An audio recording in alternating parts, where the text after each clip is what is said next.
Do you envy those guitar players who could pick up a guitar and effortlessly move around the neck playing things that sound interesting and musical? Whether it's playing around coming up with ideas or improvising a solo in a song, how do they do it? I made this video to give you a big picture idea of what you need as a foundation to be able to play confidently in any musical setting. I want to show you the key pieces of the puzzle and how they fit together. If you're new to the channel, welcome. My name's Keith. I'm a computer science nerd and I've played guitar for over 30 years. For most of that time, I struggled to improvise, partly because I hate memorizing scale patterns and practicing scales up and down. I do have a solid background in music theory, but I could never force myself to put in the time to memorize dozens of scale patterns. And then a few years ago, I started thinking about the fretboard like a computer science geek, and I discovered some patterns that made it a lot easier for me to learn scales all over the fretboard without much memorization.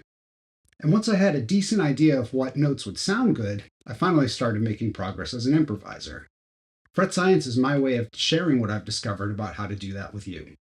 I use a lot of animated visualizations in my videos to demonstrate core concepts, but at its heart, I'm sharing a simple and efficient method for learning all of your chords, arpeggios, and scales across the fretboard.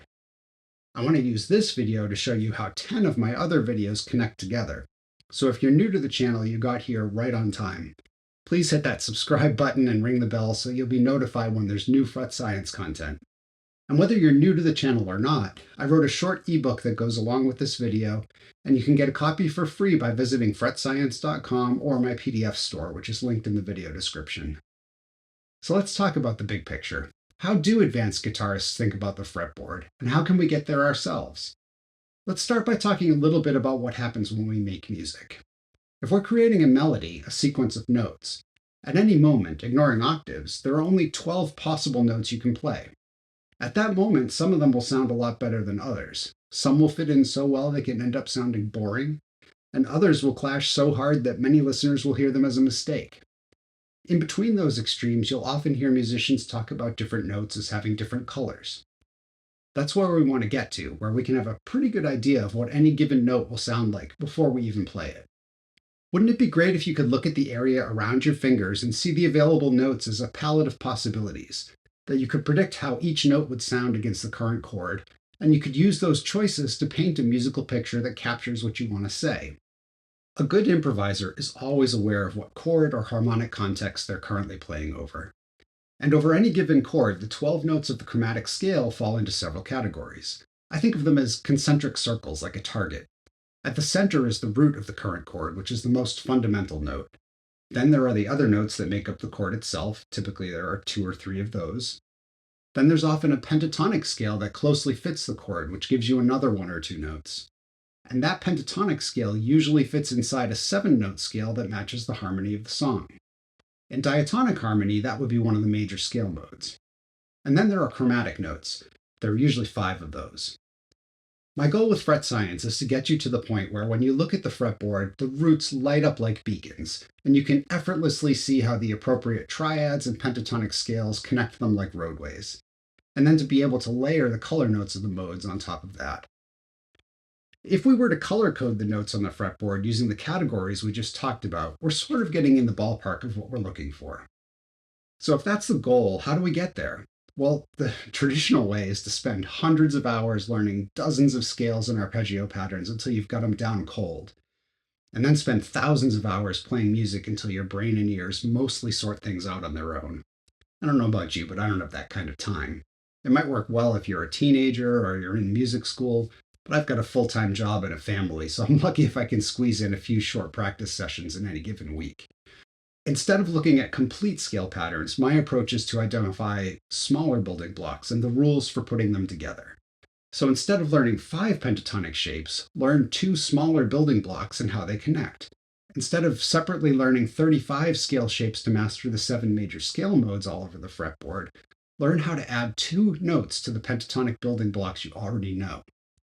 One of the goals of everything I teach is to get all of this stuff off of paper and off of screens and into your head so that you can focus on getting it into your hands and eventually into your ears. These shortcuts may not make you great overnight, but they can cut months or even years of memorization off the methods used in music schools. And they'll let you focus most of your efforts on your technique and on making music, which is much more rewarding and much more fun. You've probably heard of the Pareto principle. It's the idea that 80% of the results come from 20% of the inputs. It's true in every corner of economics and engineering, and it's equally true in music theory. I've structured fret science with that in mind. With each video you watch, I want you to be able to maximize how much of the gap you're closing between where you started and where you want to be. So with that, here's a recommended viewing order for my videos with a summary of what you'll get out of each video. These are all linked below in the video description, in the recommended viewing order playlist, as well as in the free PDF download. Before diving in though, I do want to mention that all of the information you need to learn the fret science approach is available for free in my YouTube videos. I do sell optional PDF cheat sheets that go along with each video. Each cheat sheet is 2 to 6 pages long and contains all the key diagrams and major concepts from the corresponding video. I've heard from a lot of viewers that they're a helpful way of refreshing your memory before you sit down to practice. That way you don't have to scroll through the video to find the thing that you want to remember. The cheat sheets are available individually or as a discounted bundle that covers all the videos I've made so far. So if you think that might help you, check out the link in the video description. Your purchases are the primary way that I pay for the development of new content, and they're greatly appreciated. Okay, let's dive in. If you play a guitar in standard tuning, the most critical concept for you to understand is what I call the warp. The guitar's superpower is that it's easy to move patterns horizontally across the fretboard, but the tuning of the B string makes it much harder to move patterns vertically. Once you understand the warp, you can work around it, and things just start making a lot more sense. It's almost as simple as knowing that any part of a geometric pattern that crosses this invisible line between the G and B strings needs to be moved over one fret, but it does take some practice to get it down. When you do, you'll be able to learn every scale in arpeggio much faster because instead of memorizing multiple patterns to play the same scale in different positions, every scale will reduce down to one small pattern that you can use everywhere on the fretboard. The second video you should definitely check out is this one on the pentatonic scale.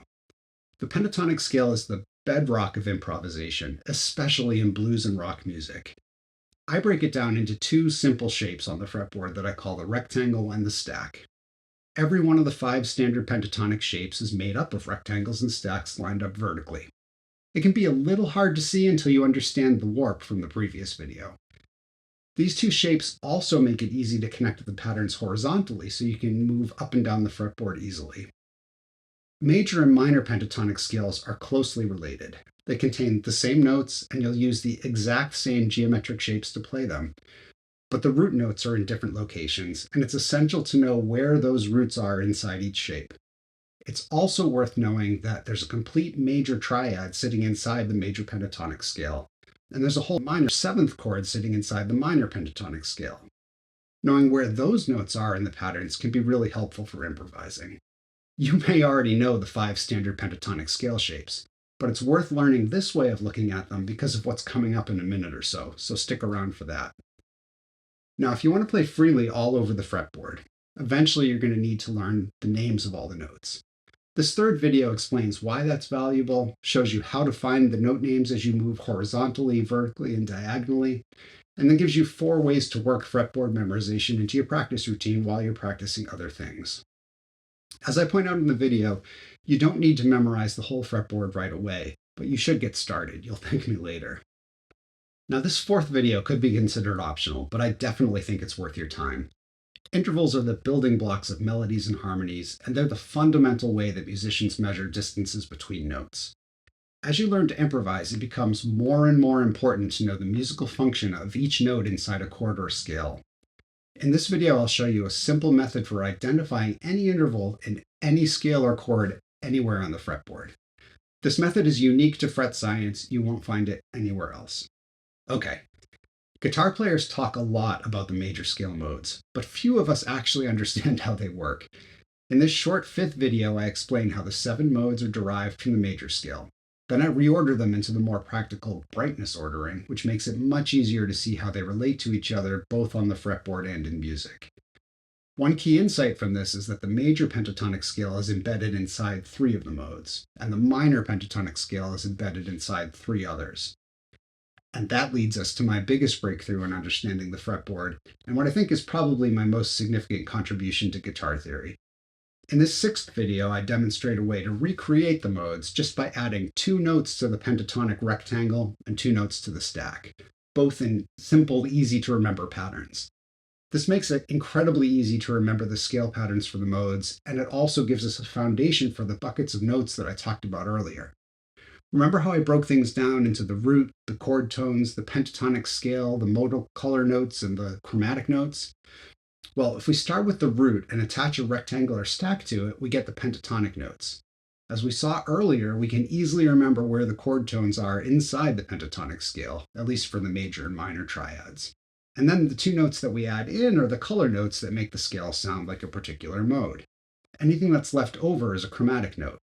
Being able to see the scale patterns in this way is a huge win. I literally use this technique every time I pick up a guitar. The 7th video is optional, but I think it's worth checking out. It shows that the traditional fingering patterns for position playing are all built from the same underlying 5-string pattern. It's just another way of thinking about the modes. In my opinion, the more ways you have of understanding this stuff, the better. It makes you more flexible as a player, and it helps you see the connections that are all over the place between these concepts. In any given situation, you want the right tool for the job, so it's worth having a well-stocked toolbox. Okay, the 8th video is where everything comes together. The caged system is the most well-known method for learning how to move scales and chords around the fretboard. It's been around for 50 years, and the worst thing I can say about it is that a lot of guitarists don't really know how it works. The most important concept from the caged system is that no matter where your fingers are on the fretboard, they're near a cluster of root notes that map to one of the 5 open position major chords, C, A, G, E, and D. That's where the name comes from. These root positions become a skeleton that you can build any chord or scale around. So when we talk about something being in a C shape, it just means that the roots are here on the B and A strings. Once you understand the idea of the skeleton, each root becomes a focal point, and you can snap scale and arpeggio patterns in place using the tools that we've already talked about. So if we want to play a G Dorian scale with the C shape, we'll use the G notes here at the 8th and 10th frets, and we can snap our minor pentatonic rectangle into the upper root, and then there's a stack connected to the lower one, and we can fill in the color notes according to the method I showed in the Hidden in Plain Sight video. This video also talks about triads, and that's well worth your time because those 3-string triad shapes are one of the best ways to find chord tone targets for your improvisation. The other system for learning the fretboard that's often talked about as being a competitor to the caged system is called 3 notes per string, and that's the subject of the 9th video. 3 notes per string is just another way of learning the major scale and its modes. There are 7 scale shapes, one starting on each of the notes of the major scale, and each with 3 notes on every string, hence the name. Now this is a really good method to learn alongside the caged system because it's easy to switch back and forth, and the 3 notes per string system is better for some kinds of movement around the fretboard. Shredders use it to simplify picking patterns and fast runs. I use it all the time for moving horizontally on the fretboard, and I talk about that in the video. But the real reason to watch the video is that I show how, instead of learning 7 18-note scale patterns, you can learn just one 21-note pattern that gives you the other 7 patterns for free. And it's also really useful to break it down into 7 2-string patterns, each with just 6 notes in them. It's all in the video, so check it out. The final video I want to highlight is this one on creating on-the-fly double stop harmonies. Once you've learned the major scale, you can easily harmonize it in thirds or sixths using a simple method that I describe in the video. I show 3 different ways to do it. The first one is to play thirds on adjacent strings like this. The second is to play sixths by skipping a string. There are a billion rock, funk, soul, and country licks that use that technique. And then the third method is to play spread thirds like Paul McCartney did in Blackbird.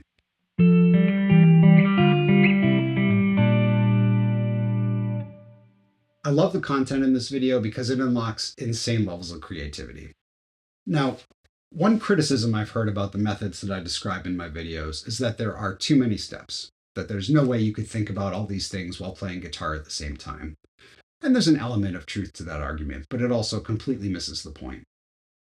To understand why the method is structured this way and why it works, we need to talk a little bit about how the brain learns new skills. Daniel Kahneman is a Nobel Prize winning economist and psychologist who wrote a landmark book called Thinking Fast and Slow. He describes the human brain as having two semi-independent systems for making decisions or performing actions. On one hand, there's system one, which is fast. It operates automatically with little or no effort. It recognizes situations and it acts without explicit thought. But it's so fast that it will sometimes make mistakes unless you spend a lot of time training it. System two is the part of your brain that's capable of thinking things through. It requires more attention and it's a lot slower. A good improviser is mainly using system one. Those scales and arpeggios are so internalized that they aren't consciously being used. Good improvisers will tell you that they're using their ear and that they know how a phrase will sound before they play it. And it takes years of practice to get to that level. Fret science is all about using system two to train system one. We want to be able to quickly recall any scale or arpeggio we need so we can make music with it. When you're first applying the method, you will have to pause now and then to remember how to build up the scale that you want. But you'll quickly find that some of the steps become automatic and some of them you just don't need anymore. They're a little bit like construction scaffolding that you can take down when the building's complete. You can definitely learn to improvise using System 2. It's how I started and it works. It requires a lot of concentration and it can be easy to get lost in the notes at the expense of all the other elements of good music, like phrasing and timing and tone and so on. But by exercising System 2, you gradually train up System 1, and you'll rely less and less on thinking and more on instinct. You'll find that your improvisations get more fluid, more musical, and less intellectual.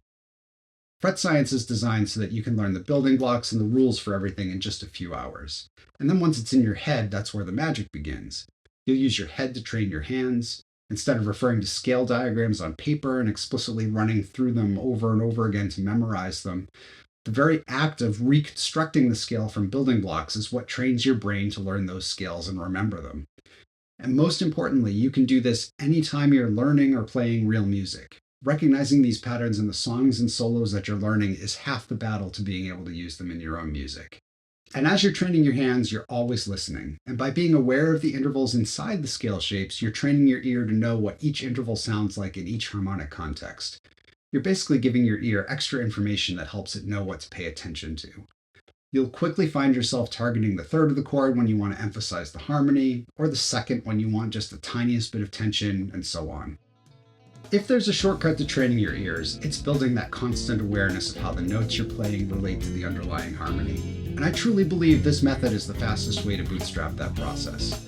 So I hope you'll hit that subscribe button and stick around. I have a lot more to share in future videos, and I'd love for you to join me in this journey toward becoming a great improviser.